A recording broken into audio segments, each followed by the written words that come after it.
Okay. Okay, madam, listen, we are starting.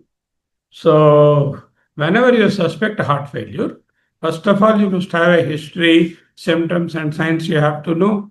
Once you have the history positive and the symptoms and signs are there, then you seek to exclude heart failure through doing a 12 lead ECG.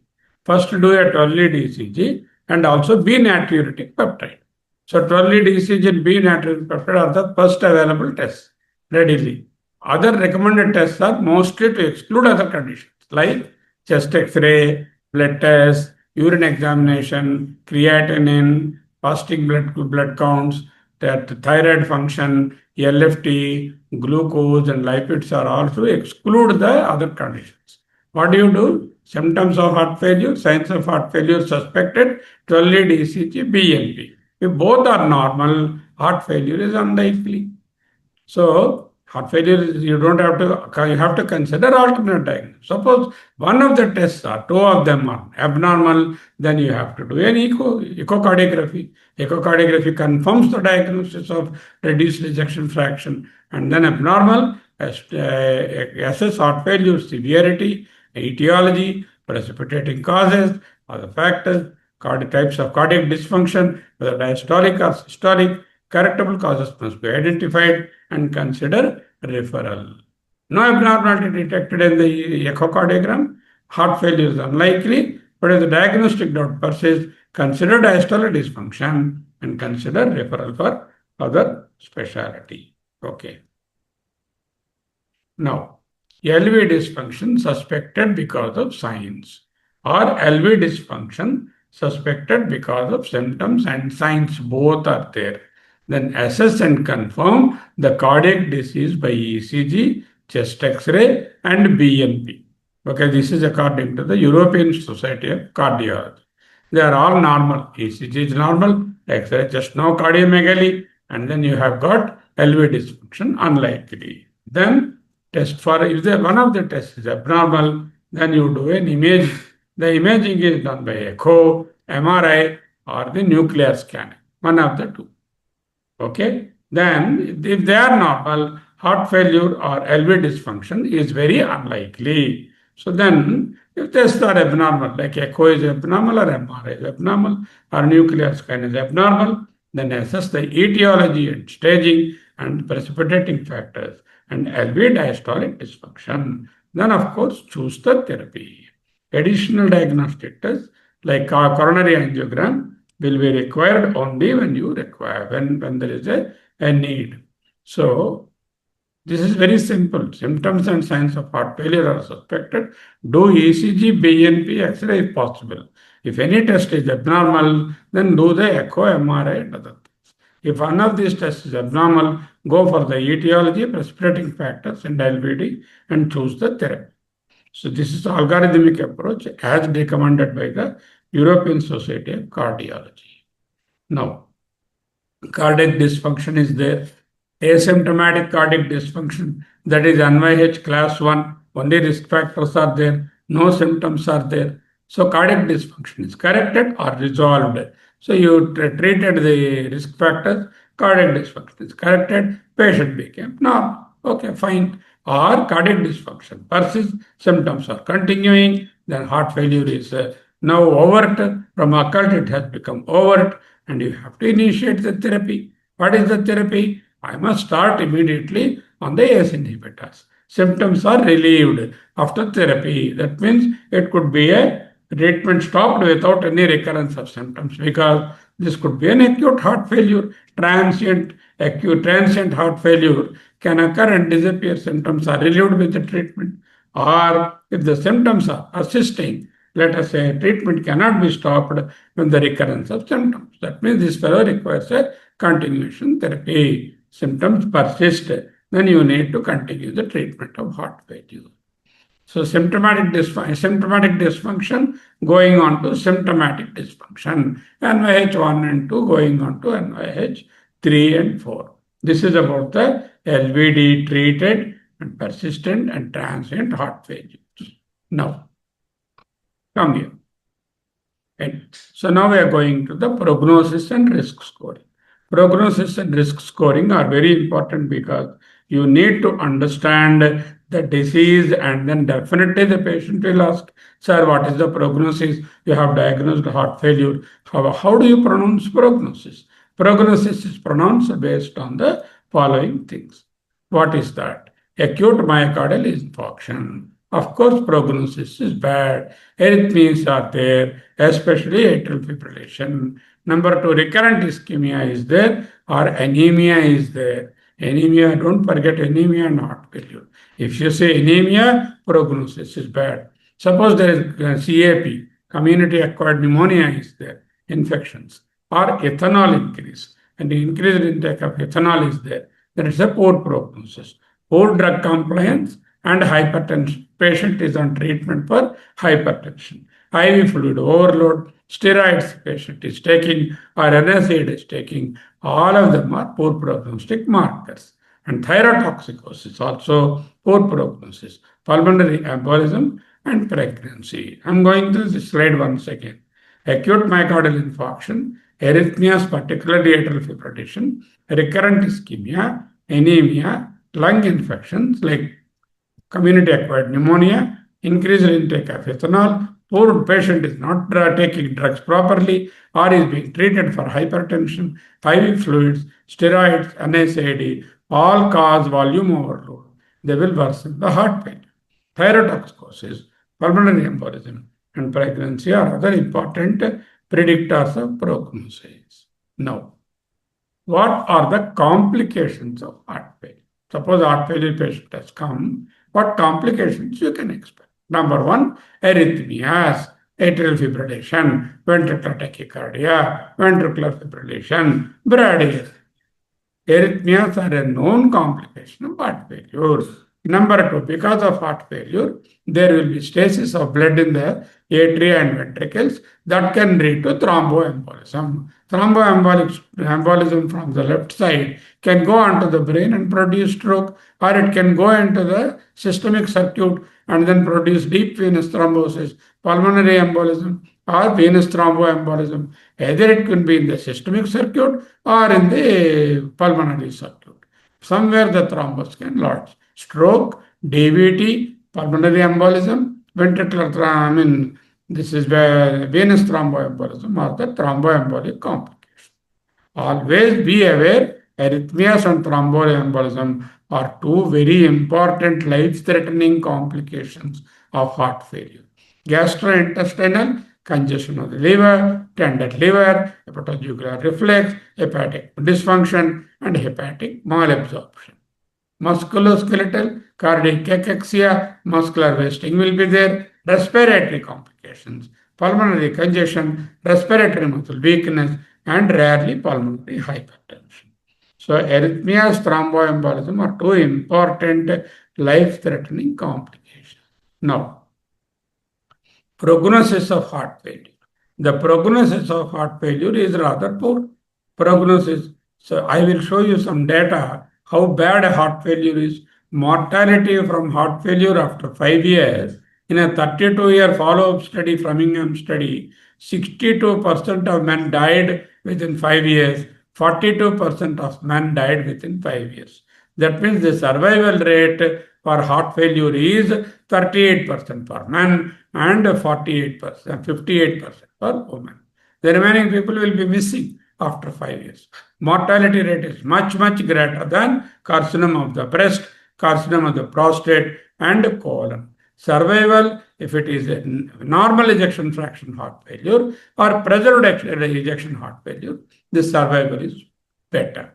So, the disability, extreme disability heart failure can cause breathlessness, not able to walk, not able to do daily chorus, lot of disability is there, recurrent hospitalization. So the common cause of recurrent hospitalization in an adult is heart failure. Heart failure reduces the quality of life very much. Heart failure is an expensive condition because of repeated admissions and also because of various investigations. So how are the trends? There is increasing incidence and prevalence of heart failure.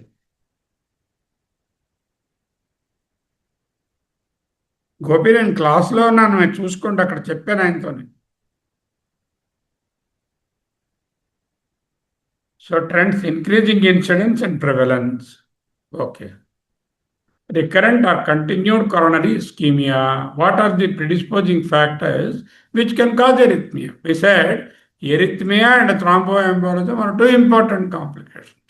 Which patient is the one who can go in for ventricular arrhythmia, recurrent or continued coronary ischemia, recurrent myocardial infarction, electrolyte abnormalities like hypo and hyperkalemia, hypomagnesemia, use of cytotropic drugs and tricyclic antidepressants, digoxin toxicity, antiarrhythmic drugs, particularly cardiodepressant type like inotropism depressants, are proarrhythmic. So, who is prone for arrhythmia?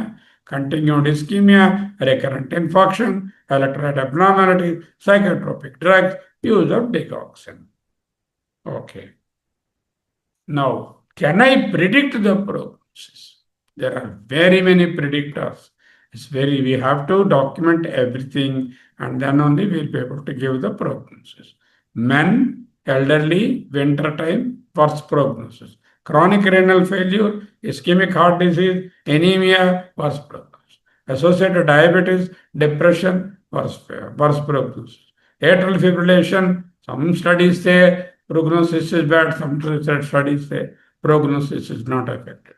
The greater the NYH class, the worse is the prognosis.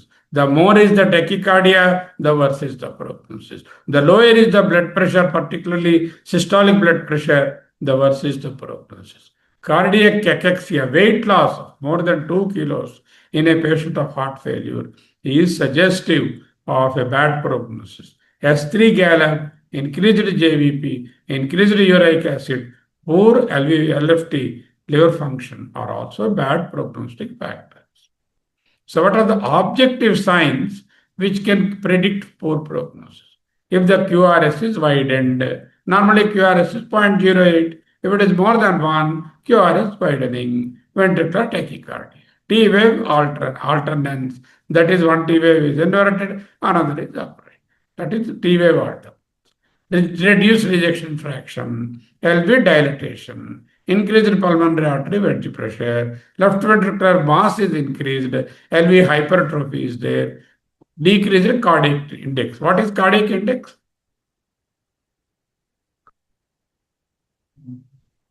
Cardiac output by surface area. Correct.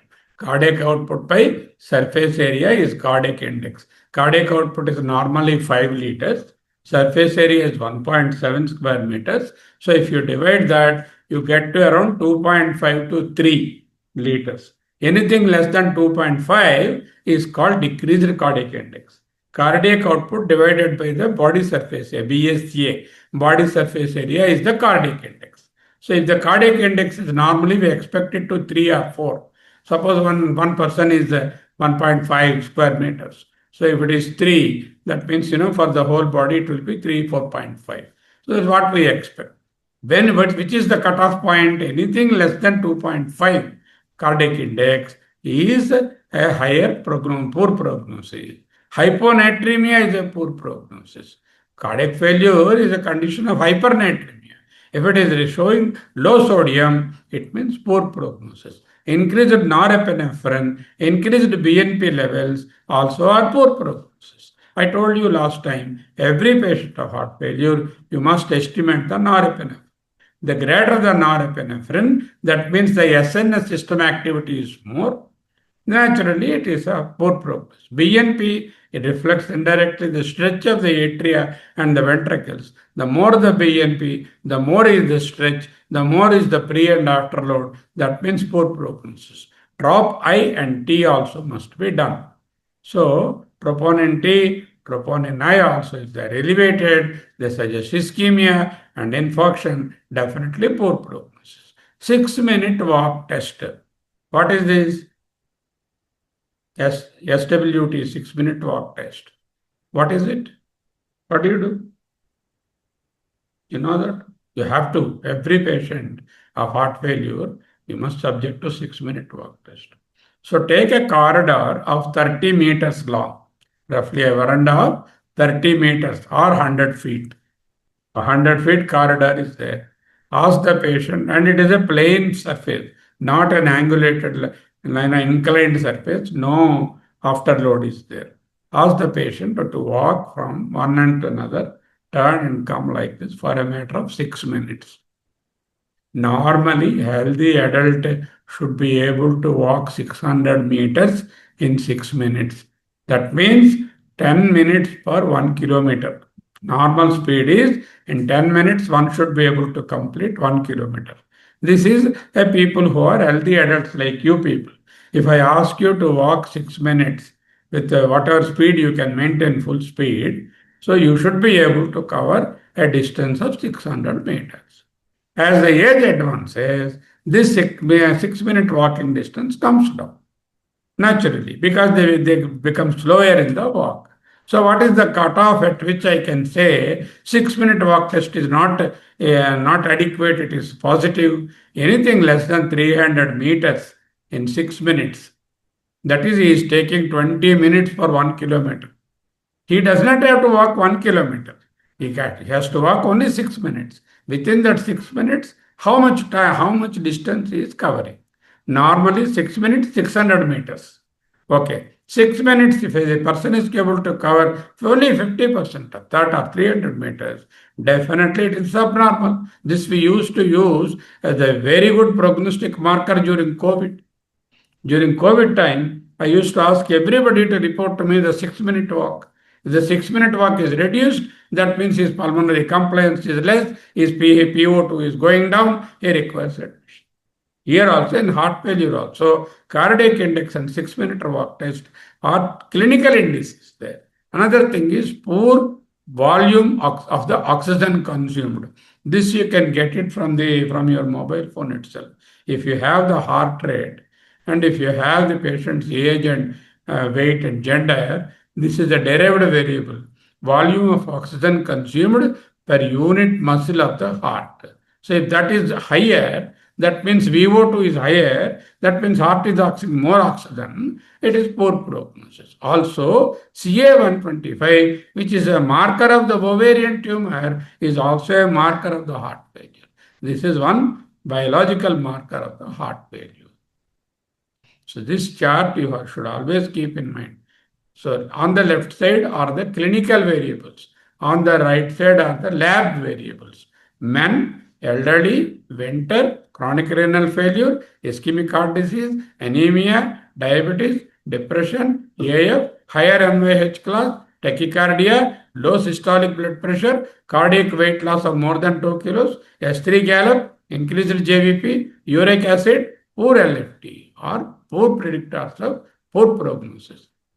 QRS widening, that is more than 0.10, ventricular tachycardia, T wave alternance, decreased ejection fraction, LV dilatation, pulmonary capillary wedge pressure is increased, left ventricular mass is left ventricular hypertrophy is there, cardiac index is decreased. That means the number of liters of blood pumped per 1 meter square of the body surface. So cardiac output divided by the body surface area is cardiac index. Anything less than 2.5 is called poor prognosis. Hyponatremia, increased norepinephrine, increased BNP levels, increased drop T and I, and the 6 minute walk test. Normally, you ask the patient to walk in a veranda of 30 meters and for 6 minutes, to and fro like that.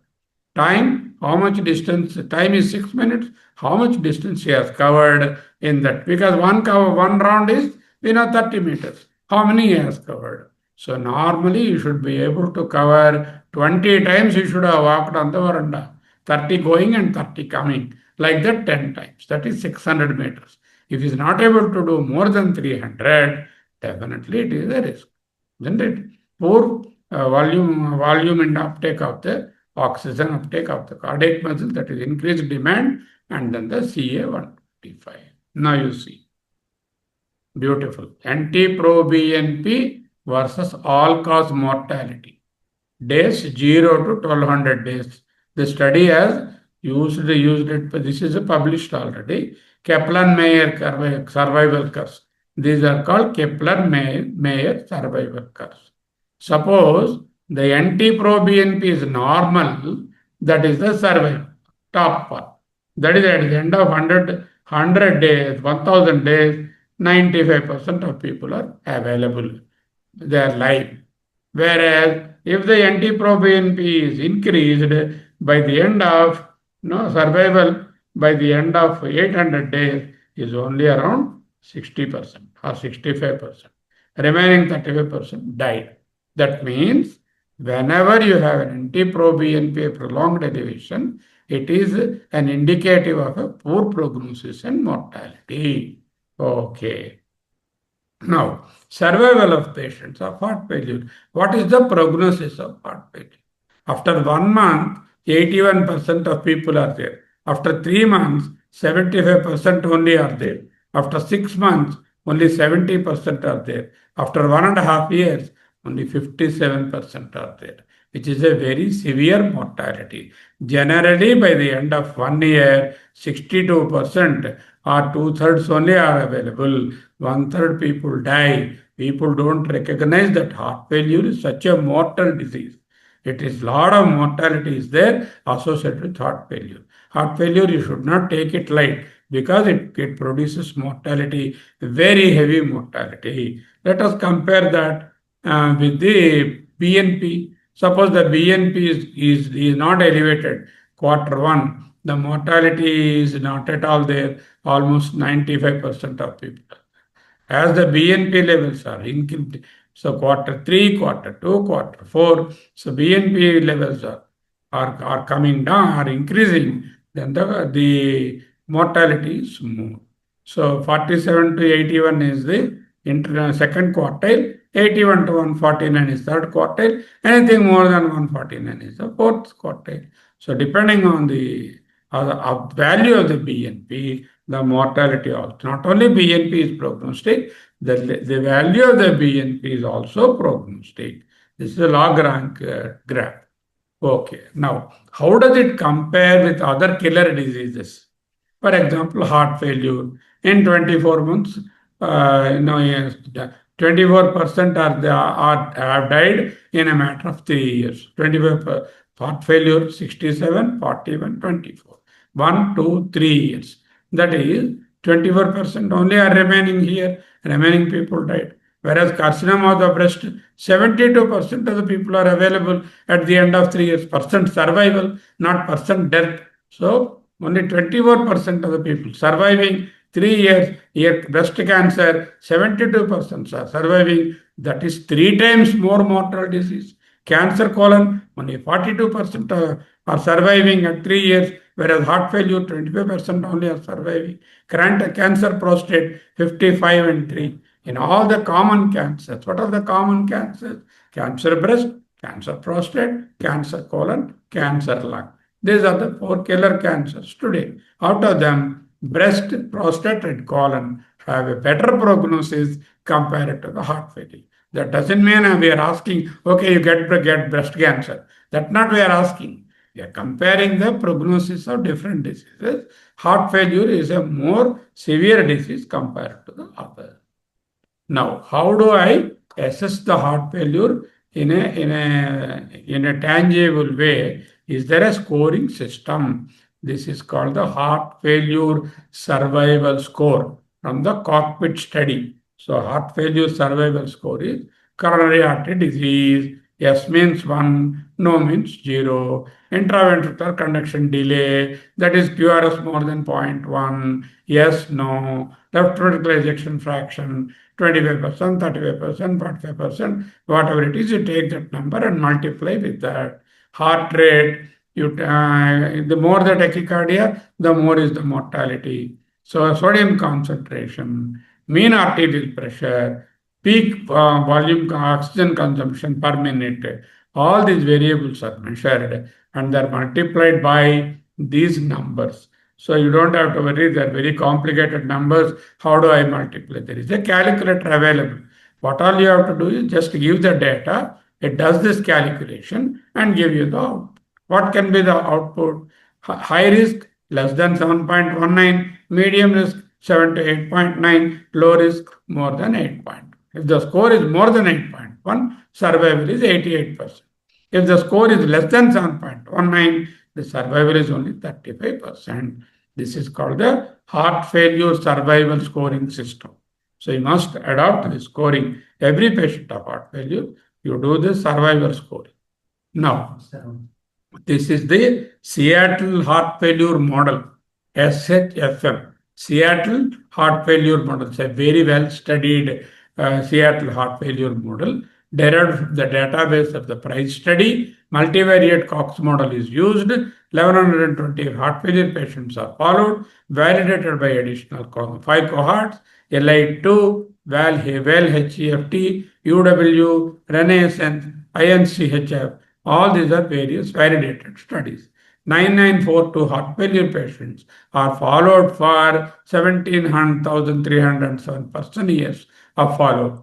These include the following variables. In this model, NYH classes included, ischemia is included, diuretic doses included, left ventricular ejection fraction, systolic blood pressure, serum sodium, hemoglobin, lymphocytes percentage, uric acid, serum cholesterol, renal function, and BNP are not in renal function and BNP are not in this model.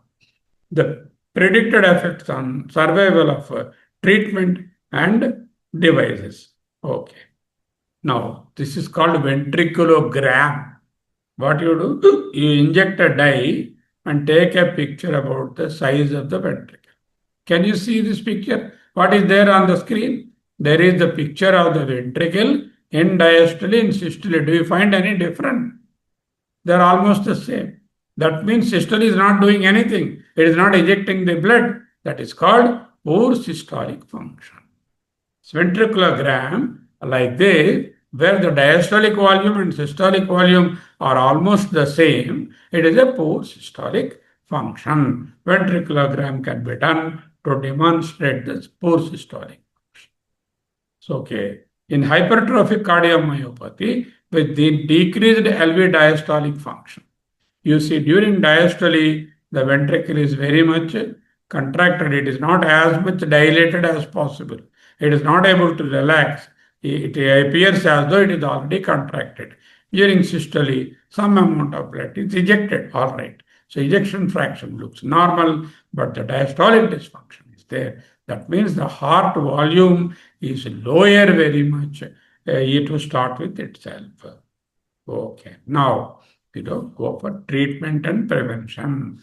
This is the four plan: introduction, definitions, epidemiology, etiology, pathophysiology, clinical features, diagnosis, risk scoring and prognosis, and ultimately treatment and prevention. What do I do? Lifestyle measures, reduction of weight, good nourishing diet, low sodium diet, okay, rest, adequate rest, all this. Smoking and alcohol should be reduced or smoking stop, alcohol drastically you cut. Salt restriction, fluid restriction. How much fluid a heart failure person can take? 1.2 liters. The allowed fluid intake is 1.2 to 1.5. So normally, how much we take? Around 2 liters or 2.5 liters also we drink. Okay, the fluid restriction. Salt is normally 6 grams of sodium chloride or 2.4 grams of sodium we take per day. So low salt means anything less than 2.4 sodium or 6 grams of sodium chloride is salt restriction. Immunization and antibiotics. Antibiotics must be used whenever you suspect infection, particularly pulmonary infection. And every heart failure patient must get the adult immunization program. Heart failure, COPD, age, these are indicators for adult immunization. What are the 4 immunizing agents I have to give in adults? What are the 4? Pneumococcal vaccine, that's once in lifetime. Influenza, every adult must get above 60 years.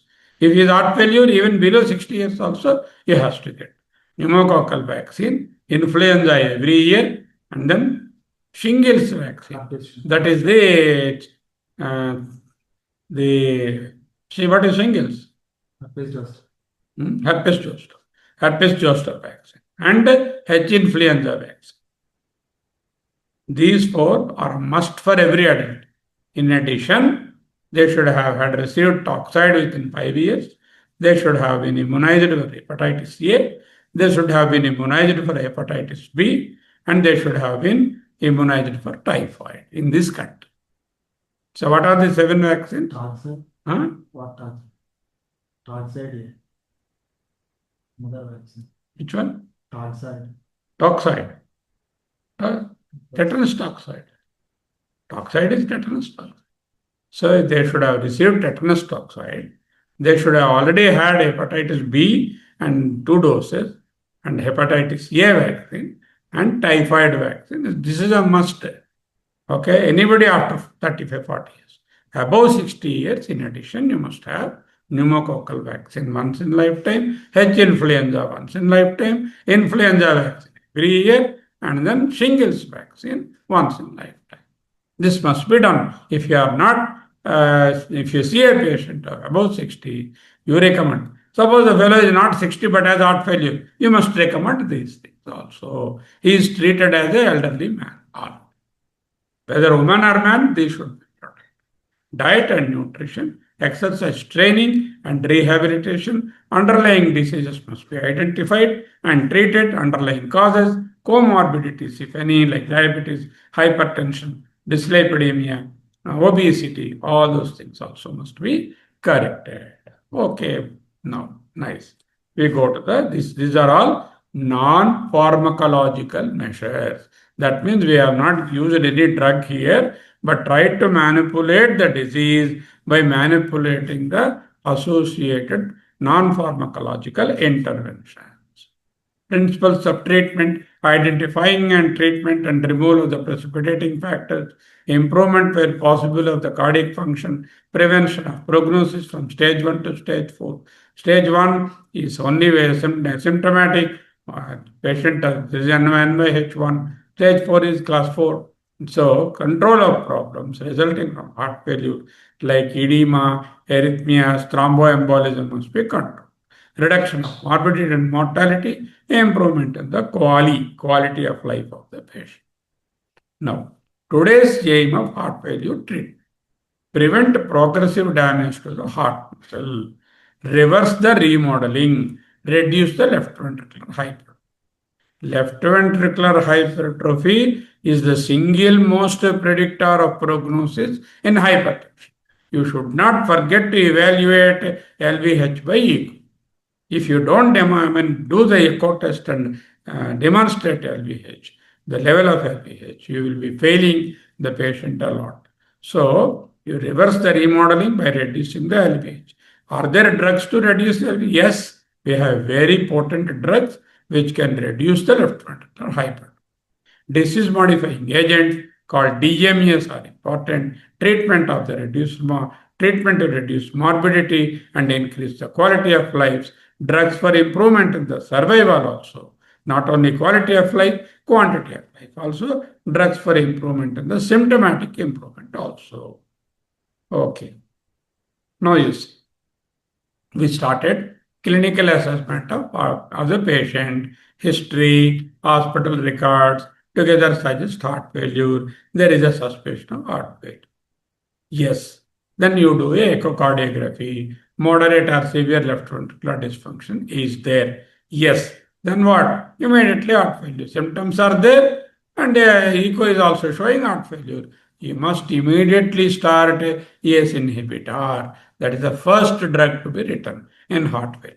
Apart from non-pharmacological treatment, angiotensin converting enzyme inhibitor drugs like captopril, ramipril, lisinopril, serperindopril, all these pills, any one of them you can start. Okay. So echocardiography is not available. Patient could not do echocardiography. Is there documented previous myocardial infarction? Was a patient of myocardial infarction previously? Answer is yes. Probably it is heart failure, as good as heart failure, and treat with the ACE inhibitor. No, it does not have history of heart attack, or it does not know, or inconclusive. Then do an electrocardiogram at least. Electrocardiogram is showing left bundle branch block and previous Q waves. Yes, that is an indication of previous ischemia. Treat him with the S inhibitor.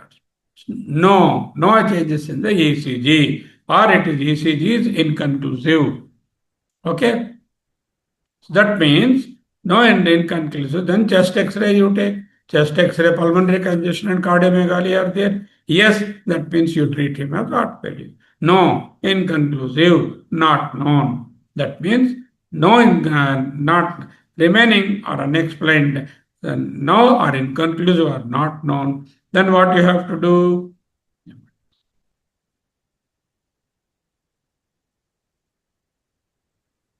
Remaining unexplained indicate.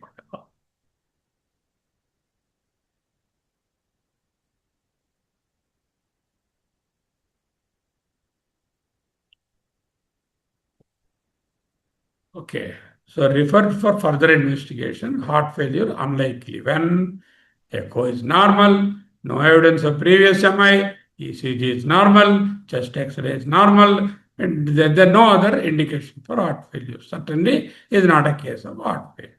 Okay, now this is very important algorithmic approach to the heart failure. What is the algorithmic approach?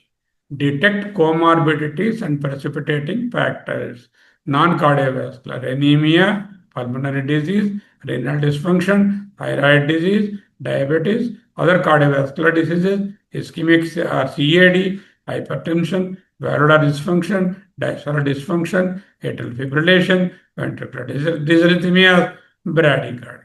These should be looked for. Symptomatic heart failure plus reduced ejection fraction. Patient has symptoms and signs, and some of these factors are present, and then the heart failure ejection fraction is reduced, heart failure confirmed. What should I give? Diuretic and ACE inhibitor or ARB. Start with ACE inhibitor, add a diuretic also, titrate to clinical stability. Then you add beta blocker as the third drug. First drug ACE inhibitor, second drug diuretic, then beta blocker. If the symptoms and signs are persisting, no, that means they are sufficient.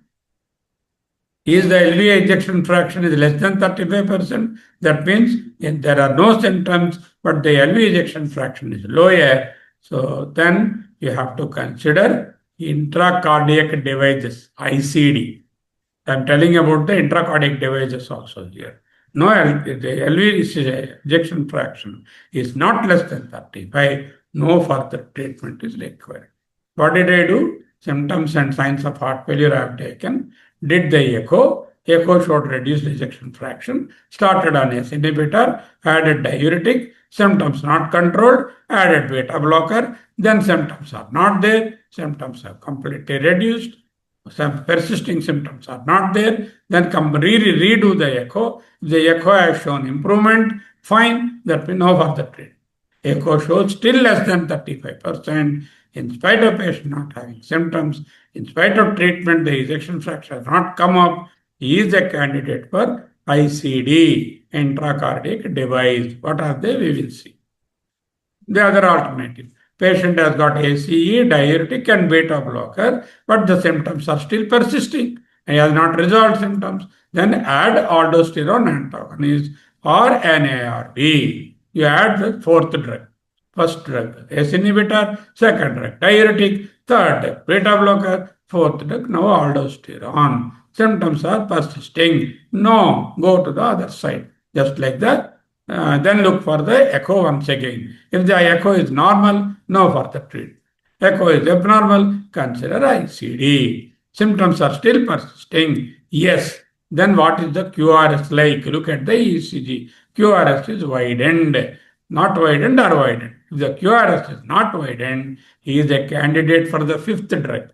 That is the digoxin, hydrogen, nitrate. Okay? Or left ventricular assisted device, LVAD, or cardiac transplantation. We had a young girl around 18 years. She had primary pulmonary hypertension, went into heart failure. In this hospital itself, we have given her left ventricular assisted device.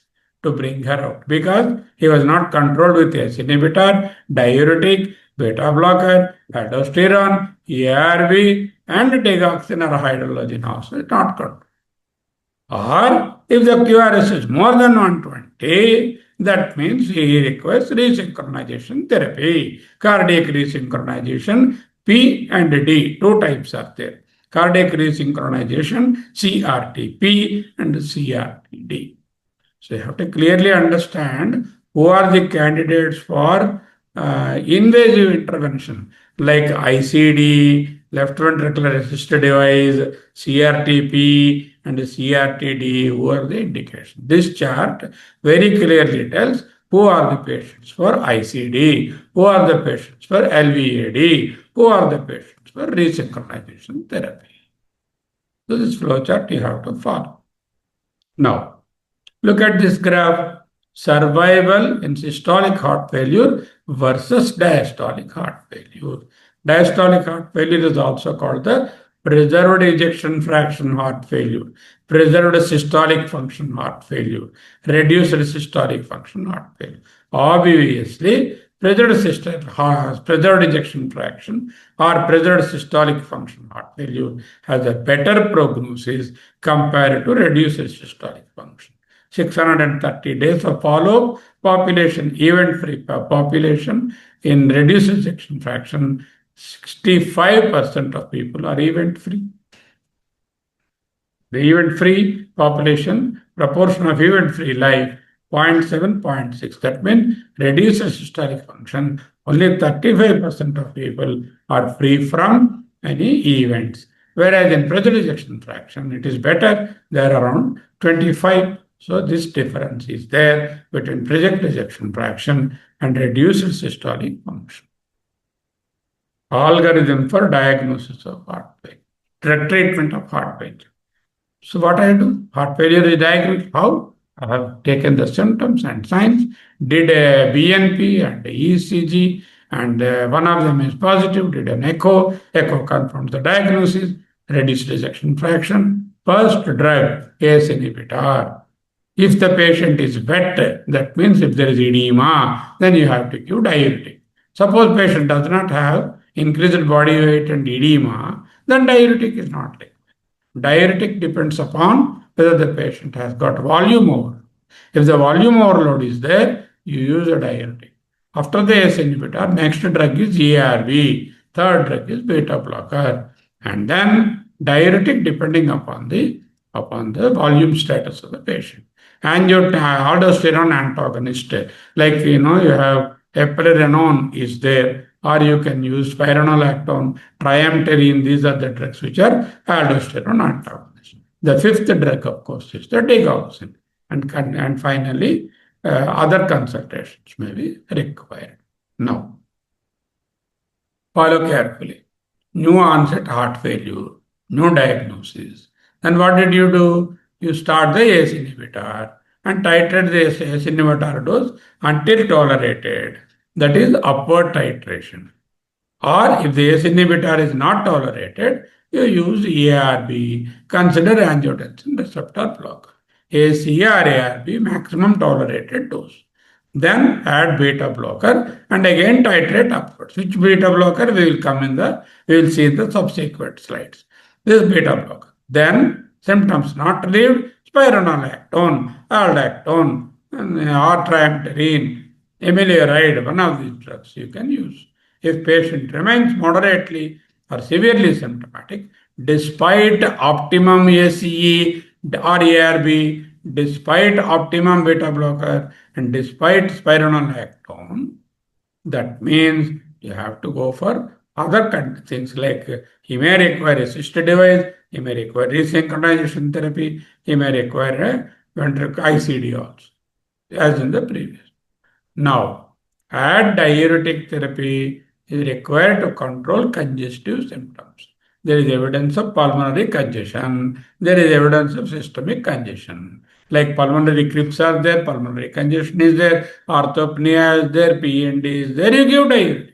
Or there is edema, sacral edema, scrotal edema, dependent edema, ankle edema is there, you give diuretic. Then when do I add digoxin? If a patient is sinus rhythm, first qualification for digoxin is not in arrhythmia. Patient should be in sinus rhythm and is symptomatic despite of all the treatment which we have listed, like ACE inhibitor, ARB, beta blockers, spironolactone, diuretic, everything I have tried. And he does not have QRS more than 0.10. Then he is a candidate for takeoff. If the QRS interval is prolonged, that means there is already wide QRS. Digoxin is going to be detriment. 25 years back or 35 years back, when we were students, heart failure treatment, first line digoxin. And there used to be rapid digitalization, ultra rapid digitalization, all humbug nonsense used to be taught. That was very valuable in those days. Now it is nonsense. There is no rapid digitalization or ultra rapid digitalization today, just normal digitalization. Among the drugs, digoxin is the preferable agent. When do I choose digoxin? The conditions. New onset heart failure, diagnosed, ACE inhibitor I have given, up titrated, no relief, or patient intolerant, ARB given, up titrated, no relief, beta blocker given, wait for 2 weeks, up titrate, no relief, add spironolactone, trimterene, amiloride, or epinephrine, aldosterone antagonist. Patient did not get relief. Then patient is having congestive symptoms, had diuretic, like pulmonary congestion or systemic congestion, then also no relief. Then he is a candidate for, at a sixth level, he is a candidate for takeoffs. After trying all these things, that too, three conditions should be met. One, he should be in sinus rhythm. Number two, he has not responded to the previous treatment. It's not the first line, it is the fifth line. And the QRS is not more than 0.10. That means there is no ventricular activation widening is not there. In such a case, only you have to give digoxin. This is the role of digoxin today. If we read digoxin as the first treatment, you will be failed. In those days, if we don't try digoxin, we were failed. So treatment has undergone a paradigm shift, a gross change. With the onset of ACEs and ARY, heart failure is not an ionotropic problem alone. Digoxin is an ionotropic agent. What is heart failure? Heart failure is RAAS, complete mismanagement of the renin-angiotensin-aldosterone system. SNS, hyperactivity, sympathetic nervous hyperactivity. That's why I give beta blocker. For the RAS, I give ACE inhibitor ARB. And also, the aldosterone part, I use spironolactone. Then no response, I use diuretic to relieve the congestion. Then only I think of digoxin. This is we have been teaching over the period. First one we used to teach digoxin, you tried digoxin, Lasix. These are two things in the prescription first. There is no ACE inhibitor ARB at those days to give. We don't have those drugs. Slowly we said digoxin you give, but you should also give ACE inhibitor. Now you say don't give digoxin. Give ACE inhibitor, ARB, beta blocker, spironolactone. Then consider only digoxin if necessary under these three conditions. One, patient not responded to all other treatment. Two, patient is in sinus rhythm. Three, QRS less than 0.10. If these conditions are not satisfied, we should not touch the digoxin. In spite of it, we have to monitor the digoxin levels because the therapeutic window of digoxin is very narrow. That means, what is therapeutic window? The toxic dose and the effective dose are very narrow. If the effective dose and toxic dose are nearby, therapeutic window is narrow. If the effective dose and toxic dose are very far away, then the therapeutic index window is wide. Okay. Now, when do I refer the patient? You are a general medicine PG mostly, and you have to refer to the cardiology. When do you want to refer? When the diagnosis is in doubt, or there are significant murmurs suggesting valvular heart disease, and arrhythmia is there. Secondary cause like thyroid is there, then you have to refer to the thyroid specialist.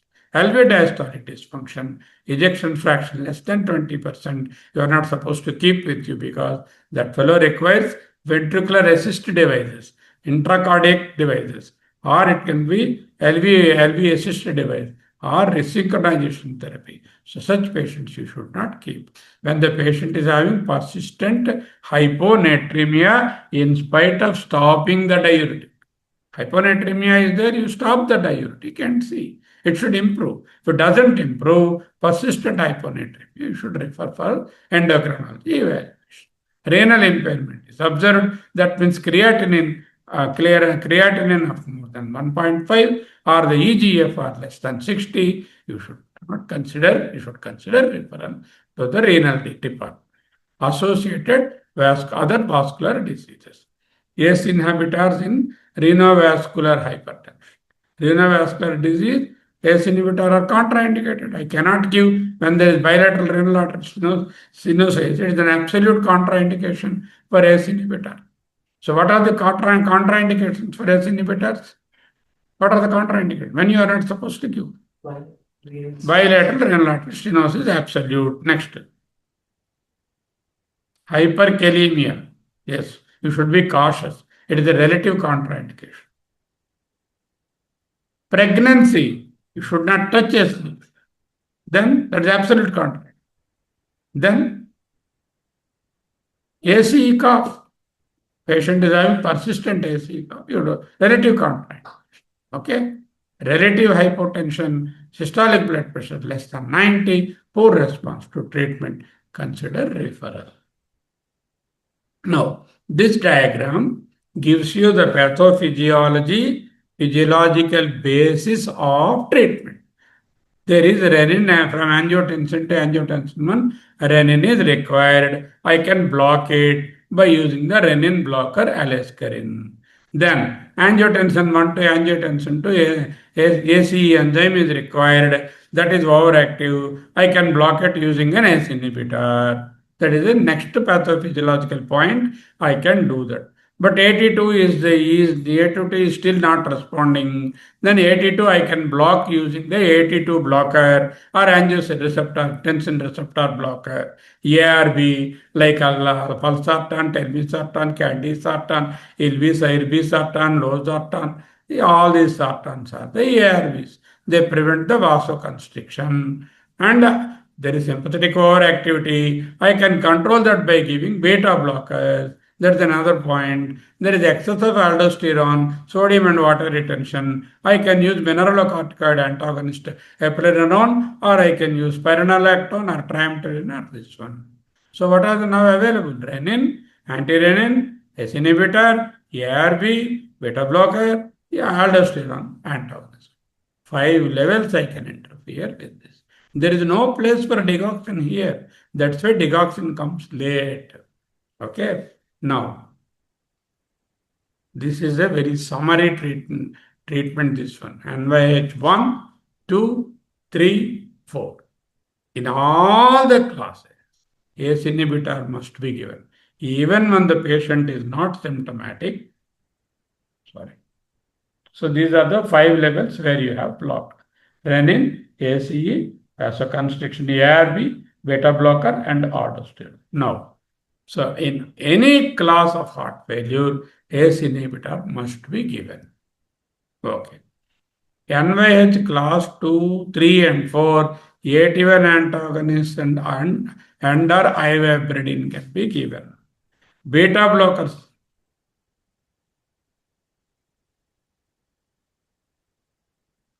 So, beta blockers can be given from first stage to the last stage. MR antagonists only stage 3, 2, 3, and 4. Digital is only in stage 4 and 5, provided all the conditions are satisfied. Diuretics also, latter part of NYH2, 3, and 4. This summarily tells which grade, which drug I have to use. All grades, ACE inhibitor must be there. Grade 2, 3, 4, AT1 blockers, that is the ARBs. Beta blockers are also almost all grades. MR antagonist, second, third, and fourth grade. Digital is only second, third, and fourth grade, provided the conditions are satisfied.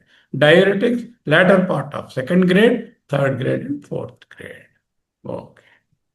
Now, drugs used in reduced ejection fraction heart failure. ACE inhibitor, all patient, class 1 to class 4. That same slide I have converted into a table. ARB, candesartan, irbesartan, telmisartan, olmesartan, valsartan, any one of these drugs. AC intolerant or persisting symptoms. All are 1 to 4, level 1 evidence. Beta blocker, all patients, level 1 evidence. Aldosterone antagonist, severe symptoms on ACE, not responding to ACE. Class 3 and 4 must. Class 2, you have to consider the response. This is also level A. Diuretics, all patients with congestive symptoms, particularly 3 and 4 classes. This is a level B evidence. Okay, ACE inhibitor, ARB, beta blocker, aldosterone, and diuretic. Okay. Now, what is the drug treatment in chronic heart failure to reduce mortality? DMAs are a must. Disease modifying agents are a must. What are disease modifying agents? ACE inhibitor, ARB, beta blocker, aldosterone antagonist, isosorbide dinitrate, hydrogen. These are the disease modifying because they attack the pathogenesis.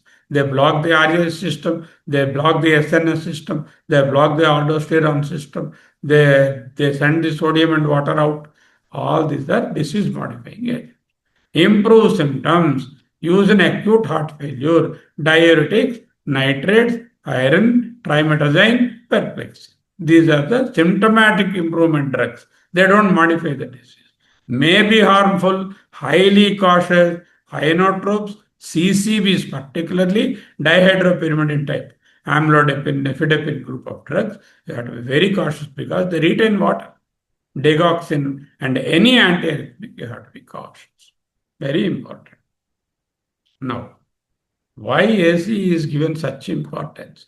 AC in heart failure. AC is the first line agent in heart failure in both symptomatic as well as asymptomatic, all classes, NYH 1 to 4. ACs are mandatory unless contraindicated. What are the contraindications? Pregnancy, renal bilateral renal artery stenosis. Relative contraindications: high creatinine, renal failure, hyperkalemia, ACE cough, or the relative contraindication. Decreased morbidity, they decrease the morbidity and mortality unequivocally. There is no doubt about it. AC is improved, they are disease modifying agent. Use with caution. Renal disease, we check weekly electrolytes and kidney function. Another thing, angioedema. Some people develop angioedema due to tongue, particularly they have a very swollen tongue. I'll show you a picture also. That is also a relative contrast. Start at low dose, up titrate it, check for potassium. Stop potassium sparing diuretics. If needed, use furosemide. Nocturnal dosing is preferred because AC is best work during night. Always I give ACE inhibitors in the night only. Caution is aortic stenosis. You be cautious while giving ACE inhibitors. Guidelines for AC use in heart failure. Stop supplemental potassium sparing diuretics and potassium supplements. Okay, forget about it. Okay, omit or reduce diuretics for 24 hours before the first dose. This is to prevent the first dose hypotension. Advise patient to sit or lay down for 24 hours on AC. You don't write a prescription of AC and ask him to go into the mall. He will have first dose hypotension. Give in the night and also ask him to be at home for 24 hours. Start low and review after 12 weeks to reassess symptoms. Blood pressure, serum creatinine, electrolytes. Increase the dose unless there has been a rise in the serum. Titrate, maximum dose tolerated. Patient is high risk. Consider admission. Okay. Now, Why ACE inhibitors are vasoprotective? Why is so much of importance given to them? They reduce the circulating angiotensin 2 and aldosterone. They reduce the tissue angiotensin 2 also in the endothelium and kidney. They are vasodepressor by the KK bradykinin system. Sympathomimetic amines are also decreased.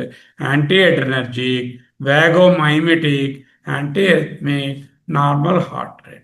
So sympathetic tone is reduced, yet circulating aldosterone is reduced, tissue angiotensin is reduced, adrenogenic amines are reduced, vagomimetic effect is there, alteration in the prostanoid metabolism. Mechanisms of ACE benefit. So how does ACEs work? The reduction of arrhythmia, prevention of reperfusion arrhythmia, prevention of remodeling, endogenous fibrinolysis is prevented, antihypertensive effect, regression of left ventricular hypertrophy, inhibition of neurohormonal activation, renoprotective and antiproteinuric. So for these reasons, ACEs are beneficial. Now, vasodilatation, reduction in the sympathetic tone, free radical scavenging, direct anti-atherogenic effect, improvement in insulin sensitivity, neoangiogenesis is reduced, query in humans. What not? All excellent benefits. ACEs are like mother's milk in heart failure. You should never stop using ACEs unless there is a strong reason. So I'm skipping these two slides. You see in the PDF because the print is very small. Yeah, this one we will see. Therapeutic algorithm for a patient with symptomatic heart failure with reduced ejection fraction. So whenever it is, class 1, it is green. Class 2A is 2A. Class 2A is yellow. If with ACE inhibitor and beta blocker, uptitrate to the maximum tolerated dose. Still symptomatic, LV function is less than 35, add MR antagonist. Then still symptomatic, consider able to tolerate AC or ARB, sinus rhythm is maintained, QRS duration more than 130, don't give digoxin. Sinus rhythm is maintained, QR heart rate is more than 70, ARNI, the new drugs are there. What is ARNI? AR is ARB, NI is naproxen inhibitor. It's a combination of angiotensin blocker, ARB, along with NI. NI is naproxen inhibitors. The above treatment may be combined. If the symptomatic is there, sinus rhythm is norm there, QRS more than 130 is a need for cardiac resynchronization therapy. If the sinus rhythm is maintained but the heart rate is more than 70, ivabradine can be tried. These above treatments may be combined if indicated. Then resistant heart failure, symptoms are resistant, no further action. If yes, consider digoxin, ISDN, left ventricular assist device, or cardiac transplantation. Then what is the role of diuretics? I have not commented. Diuretics to relieve symptoms and signs of congestion. If LVF ejection fraction is less than 35, despite the optimum medical treatment or a history of symptomatic ventricular tachycardia, implantation of the ICD is there. This summarily tells what should be done in a patient of heart failure. Now, what are the drugs available? Captopril, enalapril, lisinopril, trimipryl, trandalopril, perindopril. These are beta blockers. Bisoprolol, carvedilol, metoprolol, nebivolol. These are the new generation beta blockers. ARBs, candesartan, valsartan, losartan, telmisartan, olmesartan, all these. MREs, eplerenone, and then the spironolactone. ARNs, secobitril, valsartan. Secobitril is ARB blocker, AR blocker, and then the valsartan is the AR blocker, secobitril is the naproxen inhibitor. So IF channel blockers, IF channel blockers, ivabradine, their doses also are listed there. Then you have furosemide, butacimide, and torsemide loop diuretics, flumethazide, hydrochlorothiazide, metalazone, and indapamide are there for the other diuretics. Potassium sparing, spironolactone, eplerenone, amiloride, triamcinolone. These are the various drugs and also available with the various dosages. Maybe we will stop here and then go. There are a few remaining slides and also diastolic heart failure is there that we will see at a later stage. We have still another 80 slides to go. We are on 167, 214, roughly around 60 slides are there. This will complete as the last part next class. Okay, so we'll stop here, stop sharing, and then stop the recording.